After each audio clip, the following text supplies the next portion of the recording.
Hi guys, it's ASBYT and welcome to a huge video. Now on this channel, I am lucky enough to get my hands on and review hundreds of different smartphones, and as a result, I often get asked by a lot of you guys, what's the best smartphone? What's good for camera? What's good for battery, etc. So instead of answering everyone individually, I thought what I would do as we're coming up to the turn of the year, I would go over my top 5 smartphones that are available to buy right now and going into early 2020. And we would go over 5 upcoming smartphones in early 2020 that you might possibly want to wait for if you're not quite sold on what's available right now. And if that's not enough, I'm also going to chuck in 2 more smartphones that deserve a mention but didn't quite make the list, and I've got the giveaway announcement. So without further ado, let's get straight to it.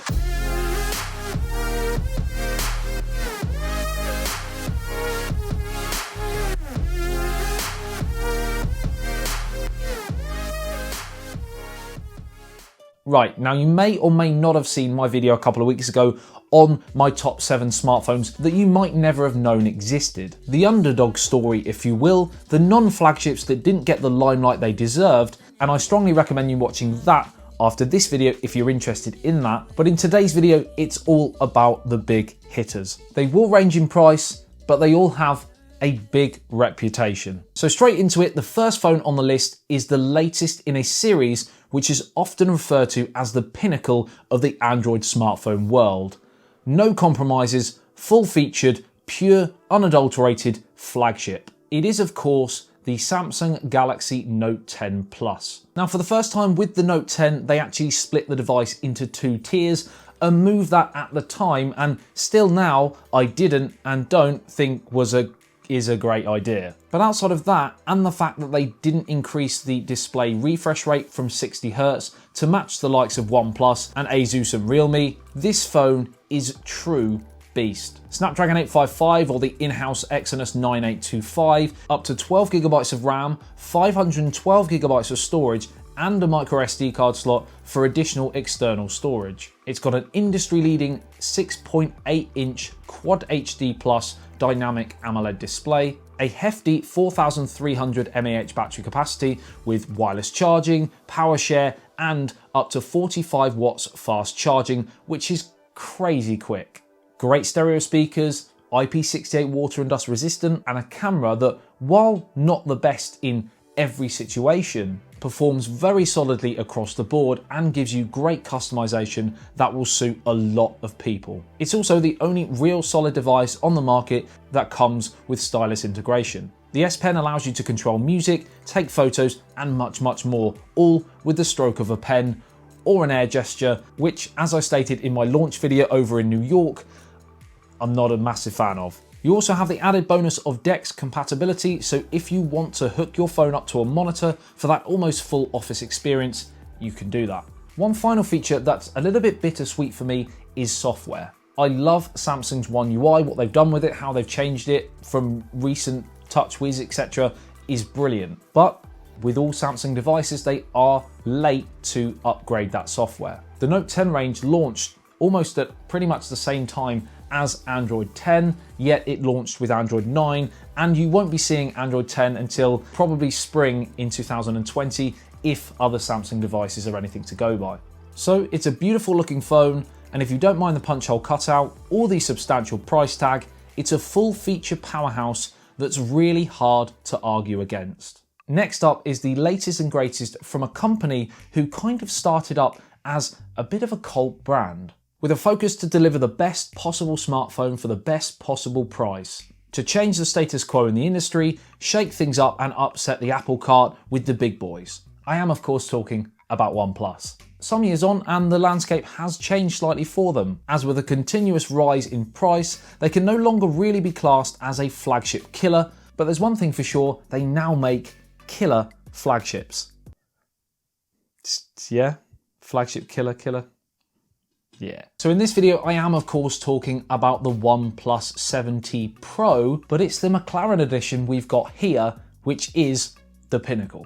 With a few shortcomings like no wireless charging and no IP rating to drive the price down a little, there is still so much phone here for the price that still just about undercuts the competition. Snapdragon 855 Plus, 12GB of RAM, and a max 256GB of storage. Now, a key selling feature with this device is of course the much hyped 6.67 Quad HD Plus Samsung Fluid AMOLED display. With its 90Hz refresh rate and buttery smooth Oxygen OS over the top of Android 10, it is my favourite phone to use to navigate through social media, browse the internet, and just generally use the phone as a phone, really by a mile. If its triple camera setup comprising of a wide, telephoto and ultra wide angle lens, which is good but not industry leading, was better at point and shoot speed like the Pixel 4, this would probably be my daily drive well into next year. And with its max 4K at 60 frames a second capabilities, video again does the job for most people, but it can't really match what Apple have done with the iPhone range. The 70 Pro McLaren edition is propped up by a 4085 mAh battery, with Warp Charge 30T providing a full day's use in about 30 minutes charge. And this combined with UFS 3.0 stereo speakers, it's a hell of a phone. Now from a company that provided flagship killers, we're going to go to the complete opposite. Apple, the traditional flagship provider. Great products for some people, not everybody, but everybody can agree that they price themselves right at the top end, rightly or wrongly. But the phone I'm actually talking about today is not, believe it or not, their latest flagship. It's not the iPhone 11 Pro or the 11 Pro Max, which I do use a lot alongside my Android contingent. The phone I'm talking about is the standard iPhone 11. And that's because starting from £729 in the UK, it's not cheap, but it's significantly cheaper than the Pro and the Pro Max with not a great deal of compromise. The only real camera sacrifice from the Pro model is the lack of a telephoto lens, but you still get the primary and the ultra wide angle, which I personally think is the two lenses that I would choose over a telephoto lens. Subjectively, it takes some of the best photos around and is particularly popular for great landscape shots with good HDR and its portrait shots and selfies. But objectively, the iPhone 11 range has the best video capture capabilities of any smartphone on the planet. 4K at 60 frames a second on both the rear and the front cameras is the highest available at the time of recording this video. And the audio quality is really excellent as well.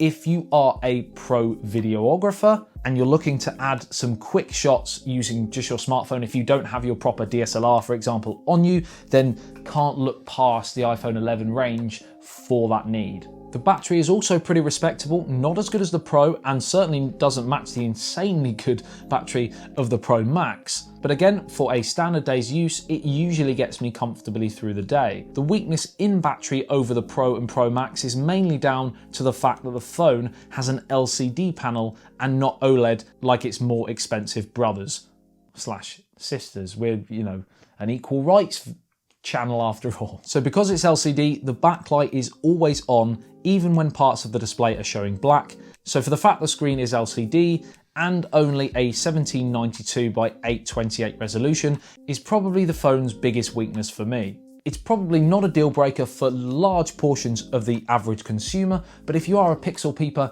and display is incredibly important to you, then this is not for you. It's got 4GB of RAM, which may not seem a lot based on today's standards, but this combined with iOS 13 and Apple's A13 Bionic chip, the phone performs brilliantly well, and the benchmarks will be right at the top, even going quite a long way into 2020. Stereo speakers, IP68 water and dust resistant, wireless charging, round off a very competitive phone. And if you're one of these people that is heavily ingrained in the Apple ecosystem, you've got an iPad, you've got a MacBook, you've got AirPods, for example, then it is another selling point. Next up is a hugely controversial one. This is the Huawei Mate 30 Pro. In my opinion, this is one of the most striking phones this year and feels the nicest and most premium in the hand. Notch aside, which has a purpose, housing a 3D facial recognition system, this is one sexy phone. With its beautiful waterfall edges, the immersion levels here are off the chart. The 6.53-inch display is only Full HD+, and it's only 60Hz refresh rate, but this OLED panel is still something of beauty. It's very similar in design to the Vivo Nex 3, which I did a video on quite recently, and if aesthetics is one of the big selling points for you, then look no further. But this phone does way more than just look good. It's one of the most sophisticated camera setups on the market. Quad lenses, including a 40 megapixel primary, a 40 megapixel ultra wide, and an 8 megapixel telephoto, and a depth sensing time of flight lens to wrap it up. Night mode is industry leading, the point and shoot nature of this phone is on point, and overall, if we forget video for a second, because that's certainly an area where Huawei could improve in the future, it's probably one of the most advanced camera setups available. The 4500 mAh battery cell is so well optimized by the in-house Kirin 990 SoC and Huawei's EMUI software, it's one of my go-to devices for that kind of more of a day's play phone. And even if you do run out of juice, Huawei are known for their rapid fast charging technology, which means for battery lovers who want a really nice package, this might be the phone for you. Battery lovers are also usually power users, so with 8GB of RAM and 256GB of storage, should have you covered. Now there's one reason and one reason only that this device is being held to ransom in terms of sales, and that is the fact that it had to ship without Google services. Now you may be thinking, hang on, you've got Google Apps installed, and yes I do, as there are workarounds that almost bring this device up to speed. But there are a few glitches, and security wise, it's not really the best, as you're relying on third-party installations and you just don't really know potentially where your information's going. Probably scaremongering a little bit, but it's just the honest truth right now. That's the third-party workarounds, not Huawei themselves, in my opinion. And it's, of course, all an opinion game right now. Unfortunately, this trade friction has meant that the phone right here in front of you is, in my opinion, one of the best this year has to offer, but I can't recommend it, and the world is much worse off because of it. Slightly dramatic, but it's just painful to see such a great device not getting into enough consumers' hands. Next up is a device, rightly or wrongly, like it or not, that is different and deserves great credit. It is, of course, the Samsung Galaxy Fold. It's the first mass-marketed, big-branded folding device to launch. I feel they got a few key things wrong, mainly the 4.6-inch front display, because it's simply not practical for everyday use. It's just too small. And while I love the fact I can go to a larger 7.3-inch when folded out, I feel the way it's been designed, I have to go into tablet mode for any real usage, and sometimes using a tablet is simply impractical. But forgetting that for a second, it's truly amazing that in a stagnating smartphone market that this product actually exists. It's opened the door not only to Samsung to produce refined versions, but it's also given other manufacturers validation to experiment in this way. Because even though Samsung weren't the first company to deliver a concept like this into a product and release it, Samsung have given it mass market appeal. And as far as I'm aware, the sales figures have done better than expected, especially considering what happened with that first group of devices. All top specs, good battery life, a Note 10-esque camera array means that if you can afford the expensive price tag and love experimenting with a first-gen product, then this might be the way to go for you. Now, before we get on to my top 5 upcoming smartphones, 2 honourable mentions. Number 1, the Google Pixel 4 XL, for plain and simply, as you would expect, the camera. It's the reason why no matter how good other phones have been before or since, I still find myself creeping back to this little cheeky. Other phones actually have a more complete camera setup. Cough, cough, wink, wink, ultra wide angle lens, Google. What? But no phone has the point and shoot capabilities of the Pixel 4. The post-processing quality Google have at their disposal means the run and gun approach you can add to your photography is absolutely impossible to match. If you want a phone that gives you the most reliable chance to capture life's magical moments, then don't look anywhere else other than a Pixel.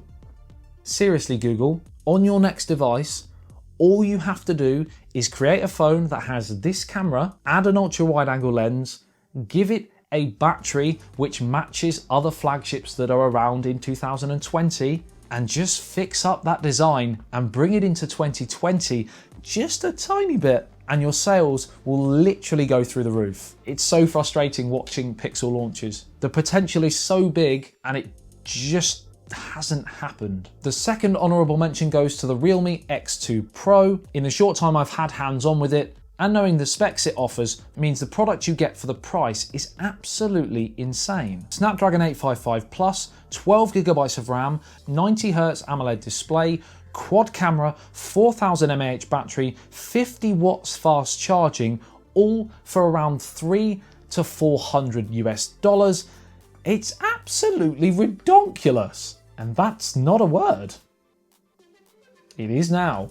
Now let's turn our attention to the upcoming and what we know right now. The first device, which is launching imminently if you believe the leaks, is the Xiaomi Redmi K30 Pro, the phone that's following on from the incredibly successful K20 Pro. And that would have made my earlier list had it not been for the imminent launch of the 30. It's due to feature the brand new upcoming Snapdragon 865, have a quad camera setup, a 4500 mAh battery capacity, and a full screen display with a punch hole cutout. Next up is the OnePlus 8/8 Pro / and unconfirmed by OnePlus, 8 Lite, a cheaper, wallet-friendly version, the OnePlus equivalent to the Samsung S10e, if you will. We believe OnePlus are adding this and continuing their other two-tier trend, even though at times it got a little bit confusing last year, especially with the immense improvements of the 7T and the incrementals of the 7T Pro, but potentially 3 devices on launch. Again, Snapdragon 865, punch hole cutout in the AMOLED display, and if early leaks are to be true, the 8 will have a single punch hole and the Pro will have a dual punch hole cutout. The latest renders appear to show the camera setups on the top left in a rectangular fashion on certain models, again unconfirmed, and also the Pro model is tipped to be ever so slightly smaller than last year's 7 Pro and 7T Pro, improving the form factor for a strong pet peeve of people that have small hands. Samsung are up next, and the triple tier is set to continue here as well.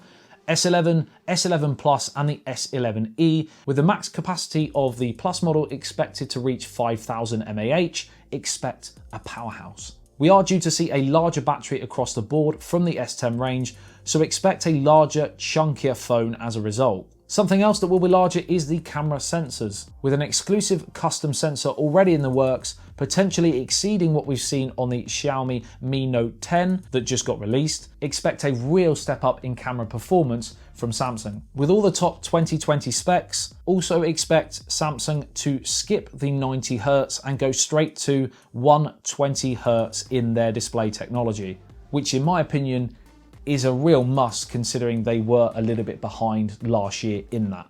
Last year, this year, we're at the turn of the year, who knows? Next up is a mysterious one in the form of the Xiaomi Mi Mix 4. The Mix series is one of my favourite series of any brand, striving to push design to the forefront of everything the phone is about, elegant, stylish, and just a beautiful bit of kit. It was a series that pretty much started this bezel-less wave in mainstream phone design, but it's now gone mysteriously quiet. The last phone was the Mi Mix 3, and that got launched in October 2018, over a year ago, so you'd be forgiven for thinking that Xiaomi had forgotten about this series. But fresh leaks have hinted at the 4 coming in the not too distant future. My guess would be probably around MWC in February. There have been leaked photos of the apparent Mix 4 supporting under the display front cameras, which would be the first in a commercially available smartphone, and could give the series a much needed new lease of life in a market that has caught them up. No leaks have been confirmed, of course, from Xiaomi. With an apparent 120Hz display, all the top specs including the Snapdragon 865 and 5G compatibility, this could be huge. And then we have another from Huawei, the P40 Pro. Expect 5 cameras including a similar periscope setup to the P30 Pro, which is going to enable it to have optical zoom up to 10 times, and even better sensors, taking the 2020 smartphone camera game to the limit. Wow, that was a juicy video, and I hope you did enjoy it. Let me know in the comment section below what you think about all of the phones you've heard today, ones that are available, ones that are coming. What are you most excited about, and what phone do you have and which phone do you want? As always, I love to hear your thoughts, and get chatting away collectively in the comments as well. I love hearing all your discussions about which phone is better than what. Is it an iPhone? Is it Huawei or Samsung or OnePlus or whatever, Xiaomi? Like and share if you did enjoy this video and found it helpful, and make sure if you love breaking tech news, unboxings and reviews, then you are subscribed to the channel. Turn on the notification bell so that when I post videos, you are notified. It's been emotional. I love you and leave it. I'll see you in the next one. So ASBYT, peace out.